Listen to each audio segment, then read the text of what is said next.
Is Pennsylvania the key to Democrats winning in the midterms? Find out on the next segment.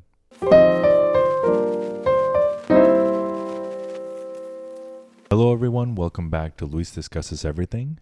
In today's video, we're going to discuss how Pennsylvania is the key to either party winning the Senate in these 2022 midterms.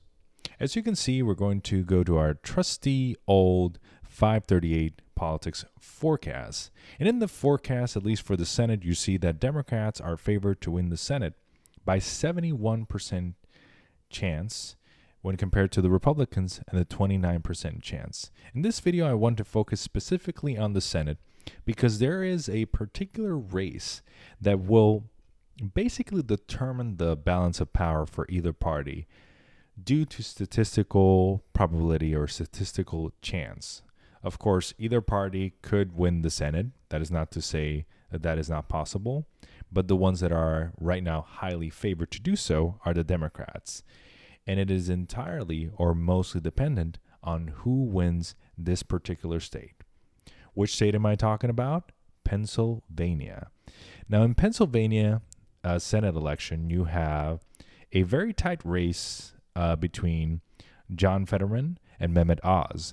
John Fetterman, of course, is running as a Democrat, and Mehmet Oz is running as the Republican.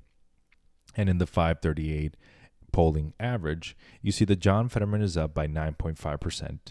And you can say, but wait, Luis, you just said that the race is really close.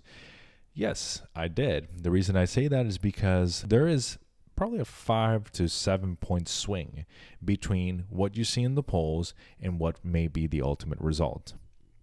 Now, I mentioned at the beginning of the video that there's a big reason why the Pennsylvania could be the key Senate race to win as a determining factor for which party will win the senatorial election. And to help us understand that, we pull up the 538 model, but in this section of the model, it allows you to forecast according to your own personal prediction. It will let you know what is the likelihood of one party winning the Senate depending on the outcomes that arise. For example, if the Democratic Party wins Nevada, the Democrats have a 89% chance of winning the Senate. If the opposite happens, the Republicans have a 57% chance of winning the Senate. This is calculated due to probability, historical standards, pundit forecasts, etc., etc.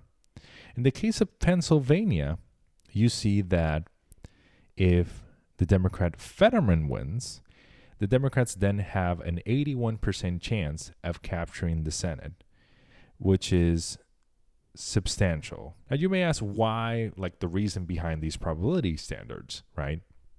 Now, the reason behind this is that if the Democrats are winning in Pennsylvania, a state that is a swing state, with a Republican incumbent and a year in which Republicans are supposed to be favored, right? Because the midterm year, the president is a Democrat. That means that there is an asterisk on this election. That means that there is something that is happening that is off the cuff or is not traditional or goes against the historical wins, essentially.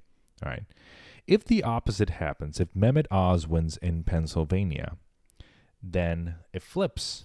The Republicans then have a 73% chance out of 100 scenarios to win the Senate. Now, this data takes into account 40,000 different scenarios done by the algorithm in which, so it plays out the race 40,000 times, and it shows you what will be the most likely scenarios, the most likely 100 scenarios out of those 40,000 simulations. And if you run those and the ultimate result is a Republican winning in the Senate, in this Senate race, the Pennsylvania Senate race, you'll see that the Republicans then have a higher margin, higher chance of winning the Senate. So let's go ahead and reset this and let's try other races, for example. Let's say what would happen if the Republican were to win a solid or a likely Democratic blue state like Colorado, right? Let's say the Republican wins that. Republican chances of winning the Senate go up to 77%. Let's go again and let's say that solid R. Let's say, for example, likely solid R. This is probably would never happen, but let's say Missouri, the Democrat wins the Senate there. Then Democrats have a 98% chance of winning the Senate. Reason being is that Missouri is a solid Republican state that would probably never vote for a Democrat, or at least not in my lifetime. And if a Democrat wins in that state, then that means that the environment has like humongously shifted towards the Democrats, right? That's why they're given like a 98% chance, and in the House a 77% chance. Wow, that would be quite a feat. If the Republican wins in that Senate seat, the Democrats are still favored because that's a seat that's already expected to fall to a Republican. Let's say in a state like that is currently leaning R, right? It's not solid R, it's leaning R. Let's say that Pat Ryan is the one who is favored to win. If he wins, right, this is a state that went by 8% to Trump in the 2020 election. If he wins there, then they have a 96% chance. That's similar to what happened in Missouri. But if we categorize more toss-up races, like let's say in Wisconsin, if Mandela Barnes wins, and then it's a 94% chance. The reason being is that Ron Johnson is the incumbent and he's highly favored to win. I really think that seat is the key because it's kind of like a microcosm of everything that's going well for the Democrats, right? They have a likely decharacterization in that state. They need to win that seat. Reason being is that they need to keep that momentum going, right?